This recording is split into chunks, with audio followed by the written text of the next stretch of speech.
welcome to POLAR PROVENDERS. This is Tree, and today is a very special occasion. It's my brother's first birthday, and today I'm going to be making a cake for him.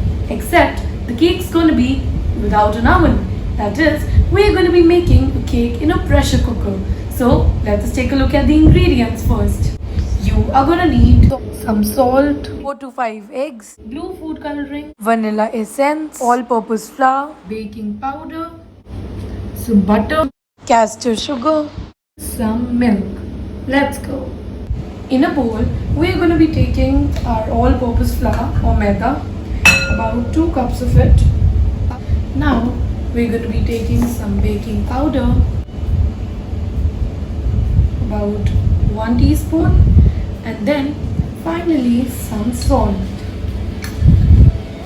Now we're going to mix it up and we're going to whisk it until it's well combined. Now that it's well combined, we're going to set it off to the side. Now in a separate bowl, we are going to take our butter. The butter should be at room temperature. Now we're going to whisk it until it's light and fluffy.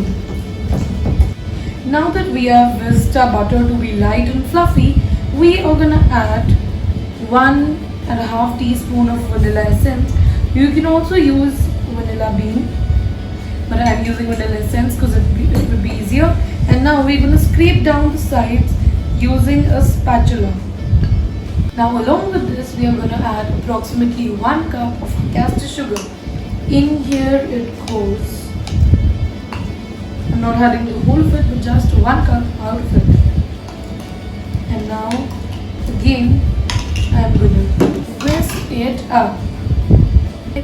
Now we're going to take our 4 eggs, break each of them one by one and add it to our batter. I've added 1 egg. I'm going to whisk it up. We add the second one. Whisk it up. Now I whisked all my 4 eggs into this wet mixture. And now here I'm back with my dry mixture, that is the one we had made earlier, along with some milk. Now here we have a dry mixture. We're going to add the milk and the wet mixture alternatively into this dry mixture. So I'm going to add 1/3 of the wet mixture, half of the milk, and mix it up. Now I'm going to add all of the rest of my wet mixture. I'm going to use a spatula to scrape off the sides. And now we're going to add the rest of our milk. And now we're going to mix it up. You can add the milk according to the desired consistency of the cake batter. Now I'm going to be adding cocoa powder. Now I've mixed up the batter very well.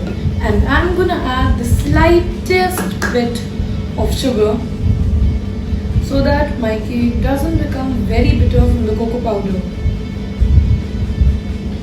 I've added approximately half a teaspoon of sugar.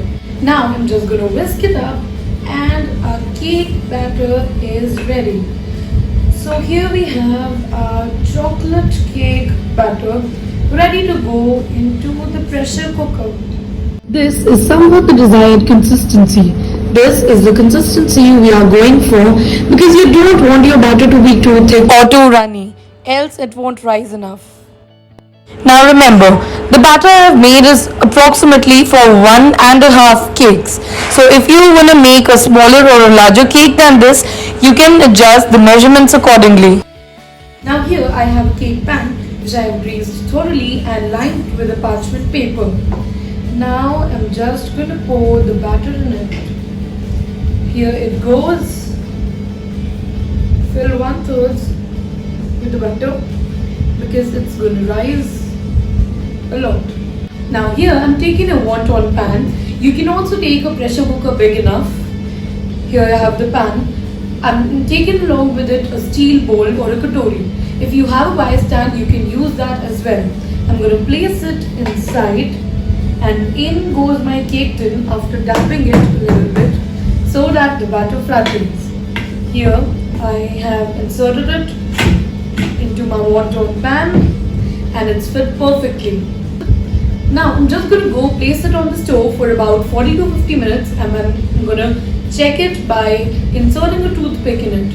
And when the toothpick comes out absolutely clean, it means that the cake is ready to be taken off the stove. And don't forget to cover your pan or the pressure cooker with a plate. Now I've baked all my 3 cakes. I popped them in the refrigerator for a while to cool them off, and then I leveled all of them.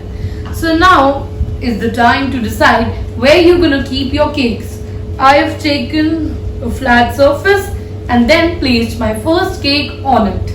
Now I'm just gonna pipe my frosting on the cake. Have a boundary here, and then doom. Now with an offset spatula, I'm gonna apply gentle pressure and flatten the frosting. My second layer of cake on it. And here is my frosting. I'm just gonna pipe it on it.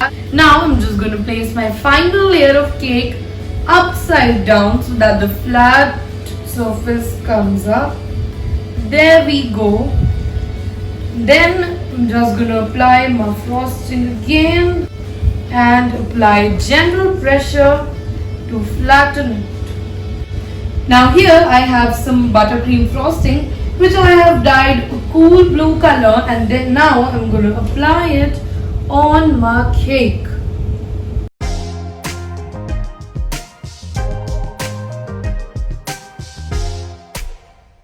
I frosted my cake using an offset spatula, and this is the blue colored frosting and this is the cool green color one. Well, this is not exactly the cake I was going for, but never mind, it's gonna mix up in the stomach.